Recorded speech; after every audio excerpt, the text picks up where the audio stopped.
नमस्कार बच्चों, पिछले व्याख्यान में हमने पढ़ा महिला उत्थान के बारे में और आज हम पढ़ेंगे स्वतंत्रता आंदोलन की विरासत में लोकतंत्र। लोकतंत्र जैसा कि नाम से स्पष्ट है, जनता का तंत्र अथवा प्रजातंत्र। स्वतंत्रता आंदोलन का प्रारंभ से ही आधार था।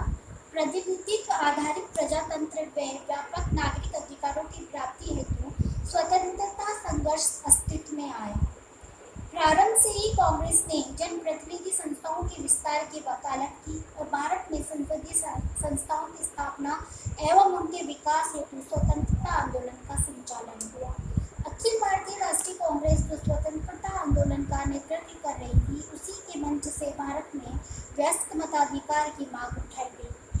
कांग्रेस की कार्य पद्धति प्रजातांत्रिक सिद्धांतों व व्यवहार द्वारा संचालित थी। अधिकांश निर्णय बहुमत के आधार पर लिए जाते थे। कांग्रेस के प्रत्येक सम्मेलन में कार्य करने के चुनाव था, अर्थात कांग्रेस के संगठन में आंतरिक प्रजातंत्र मौजूद था। 1909 के अधिनियम से लेकर 1935 के अधिनियम तक जो संवैधानिक विकास हुआ, संवैधानिक से अभिप्राय है कानून संबंधी एवं प्रजातांत्रिक मूल्यों की स्थापना हुई, उसका श्रेय कांग्रेस के दीर्घकालिक संघर्ष को दिया जाता है। अतः स्वतंत्रता आंदोलन के दौरान प्रजातांत्रिक मूल्यों का भारी विकास हुआ। नागरिक अधिकारों का मुद्दा भी स्वतंत्रता आंदोलन के दौरान प्रमुख था। इस दिशा में समाचार पत्रों की महत्वपूर्ण भूमिका रही है। अभिव्यक्ति की आजादी नागरिक अधिकारों के प्रमुख अंग के रूप में मानी गई है। अपने विचार लिखकर या बोलकर स्वतंत्रता पूर्वक अभिव्यक्ति करना व्यक्ति का मौलिक अधिकार माना गया। स्वतंत्रता के पश्चात भारत के प्रत्येक नागरिक को लिखने और बोलने का संवैधानिक अधिकार प्रदान किया गया। कांग्रेस ने स्वतंत्रता आंदोलन के समय समाचार पत्रों की आजादी का मुद्दा प्रखर रूप से उठाया। 1928 में जन सुरक्षा विधेयक एवं ट्रेड डिस्प्यूट एक्ट, मुख्यतः ट्रेड यूनियन, वामपंथियों और कम्युनिस्टों को कुचलने के ध्येय से केंद्रीय असेंबली में प्रस्तुत किया गया था, जिसका कांग्रेस के प्रतिनिधियों ने खुलकर विरोध किया। लोकमान्य तिलक समाचार पत्रों की आजादी के प्रबल समर्थक थे। उनका मानना था कि समाचार पत्रों की स्वतंत्रता और बोलने की स्वतंत्रता एक राष्ट्र को जन्म देती है और इसका पालन पोषण करती है। तिलक का तो नारा यही था, स्वतंत्रता मेरा जन्मसिद्ध अधिकार है और मैं इसको लेकर रहूंगा। गांधी जी ने भी इसे नागरिक स्वतंत्रता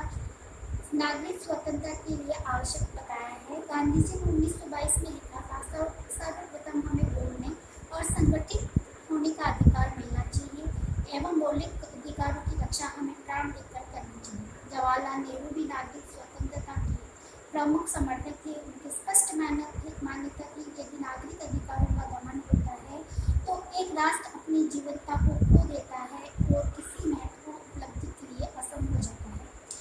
लॉर्ड लिटन और लॉर्ड कर्जन जैसे गवर्नर जनरलों द्वारा जब भारतीय समाचार पत्रों और नागरिक अधिकारों पर कुठाराघात किया गया तो राष्ट्रवादियों ने इसका कड़ा विरोध किया। इतना ही नहीं बल्कि उनकी गतिविधियों के विपरीत प्रतिक्रिया स्वरूप भारत में राष्ट्रीयता का उदय और विकास भी हुआ।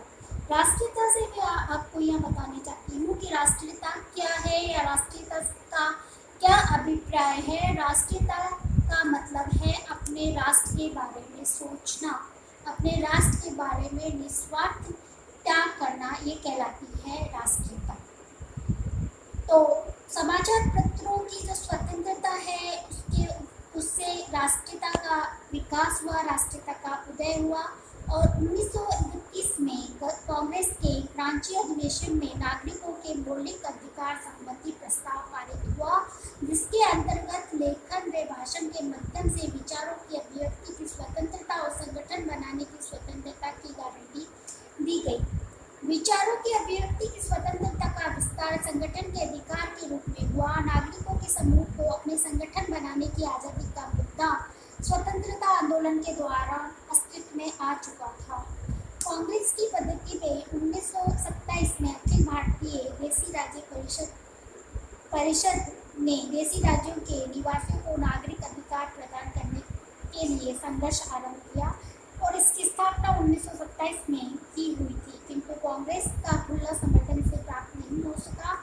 और 1938 में कांग्रेस के हरिपुरा सम्मेलन में सलाह दी गई कि वे अपने राज्यों में उत्तरदायी सरकार की स्थापना शासन की स्थापना हेतु संघर्ष किया। इस प्रकार देशी रियासतों में नागरिक अधिकारों की प्राप्ति हेतु संघर्ष आरंभ हुआ। ब्रिटिश भारत में 1942 का भारत छोड़ो आंदोलन कांग्रेस का अंतिम आंदोलन था। आपको याद करना चाहिए कि 1942 का भारत छोड़ो आंदोलन गांधी जी के नेतृत्व में हुआ था और ये आंदोलन अंतिम आंदोलन था। इसके बाद हमें स्वतंत्रता मिल गई थी और गांधी जी ने इस आंदोलन में ये नारा भी दिया, करो मरो।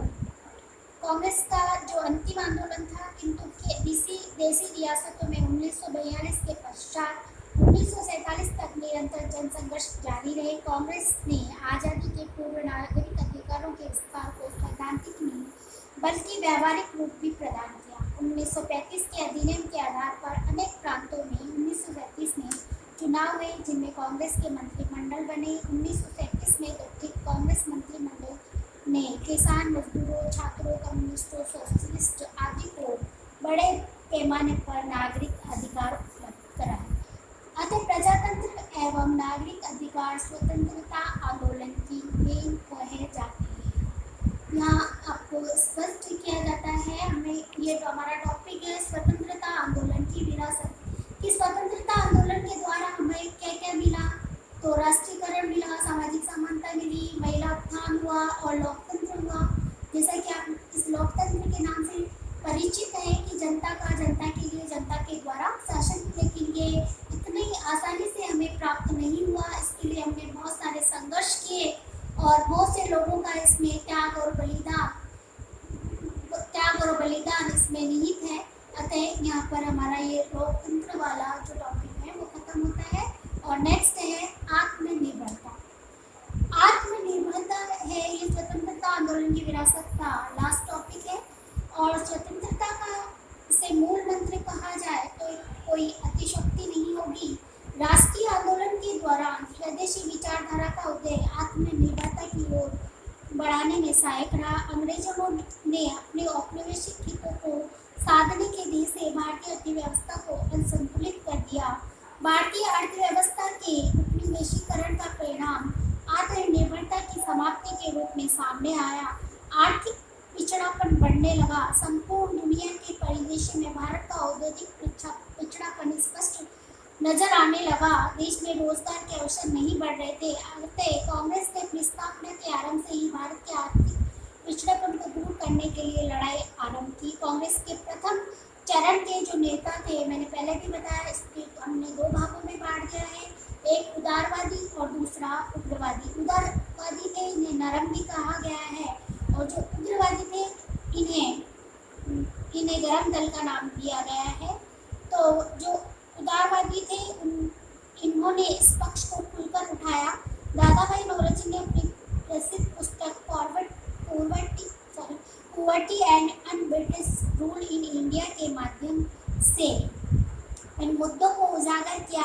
धन निष्कासन के सिद्धांत की आंकड़ों सहित विशद व्याख्या की गई।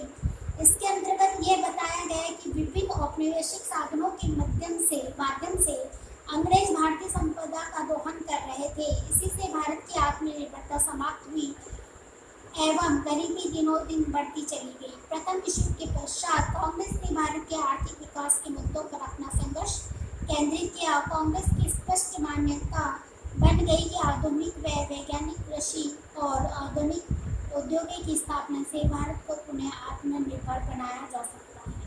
राष्ट्रवादी नेता आधुनिक विज्ञान और तकनीकी के माध्यम से देश के तीव्र आर्थिक रूपांतरण के प्रति प्रतिबद्ध थे। उनकी पक्की समझते कि यदि भारत का औद्योगिकरण नहीं किया गया तो वह रसातल में चला जाएगा। कृषि और उद्योग के माध्यम से संतुलित संबंध स्थापित करने पर जोर दिया गया। 1905 में बंगाल विभाजन के विरुद्ध उत्पन्न स्वदेशी आंदोलन ने स्वदेशी पूंजी और स्वदेशी उद्योगों के विकास को प्रोत्साहित किया।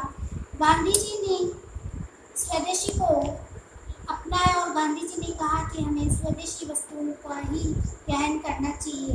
गांधी जी भारतीय आत्मनिर्भरता के सबसे प्रबल समर्थक थे। वे बड़े और आधुनिक उद्योगों का इसलिए विरोध करते थे क्योंकि वे मानव श्रम को विस्थापित कर बेरोजगारी उत्पन्न करते हैं। दूसरी तरफ बड़े औद्योगिक घरानों वे इजारेदारों को जन्म देते हैं जो प्रारंभिक तौर पर राष्ट्रीय हित में नहीं है। यदि स्वतंत्र भारत के प्रारंभ से ही एकाधिकारी पूंजीवादी स्थापित होता तो राष्ट्रीय विकास की संभावनाएं क्षीण हो जाती। अतः गांधी जी ने ये कहा कि बड़े पैमाने के उद्योग राष्ट्रीय हित में अवश्य लगाए जाते हैं, किंतु उनका स्वामित्व निजी क्षेत्र के स्थान पर सरकारी क्षेत्र को प्राप्त हो। वे खादी व कुटीर उद्योगों के दृढ़ समर्थक थे। इसे वे भगवान जैसे ही पवित्र मानते थे। पूर्ण स्वदेशी होने का कारण यह स्वावलंबन को विकसित करने वाली थी। खादी आंदोलन स्वतंत्रता व आत्मनिर्भरता का प्रतीक बन गया था। आत्मनिर्भरता के लिए सरकारी क्षेत्र के अंतर्गत बड़े पैमानों व मौलिक उद्योगों के विकास का विचार भी स्वतंत्रता आंदोलन की देन है। 1931 में ही अखिल भारतीय राष्ट्रीय कांग्रेस के एक रांची अधिवेशन के एक प्रस्ताव में ये घोषणा की गई। राज्य आधारभूत उद्योगों और सेवाओं, खनिज संसाधनों, रेलवे, जलमार्ग, जहाजरानी और सार्वजनिक यातायात के अन्य संसाधनों का स्वामी और नियंत्रक होगा। उक्त सभी तथ्यों के वर्णन व विश्लेषण से स्पष्ट होता है कि आर्थिक आत्मनिर्भरता का सिद्धांत स्वतंत्रता आंदोलन के दौरान ही अपनी परिपक्व अवस्था में पहुंच गया था। स्वतंत्रता के पश्चात जो भी आर्थिक नीतियां बनी उनका आधार यही सिद्धांत रहा है। और आज वर्तमान समय में जो हमारे सामने स्थिति है, कोरोना जैसी महामारी फैल रही है, तो इसमें हमें आत्मनिर्भर होना पड़ेगा और आत्मनिर्भरता अपनानी पड़ेगी, जिससे हमारे देश का विकास हो पाएगा। अतः यहाँ पर आज हमारा स्वतंत्रता आंदोलन की विरासत का जो टॉपिक था वो पूरा होता है। मुझे पूर्ण विश्वास है कि आपको ये टॉपिक समझ में आया होगा और इसका आप अध्ययन भी करेंगे। धन्यवाद।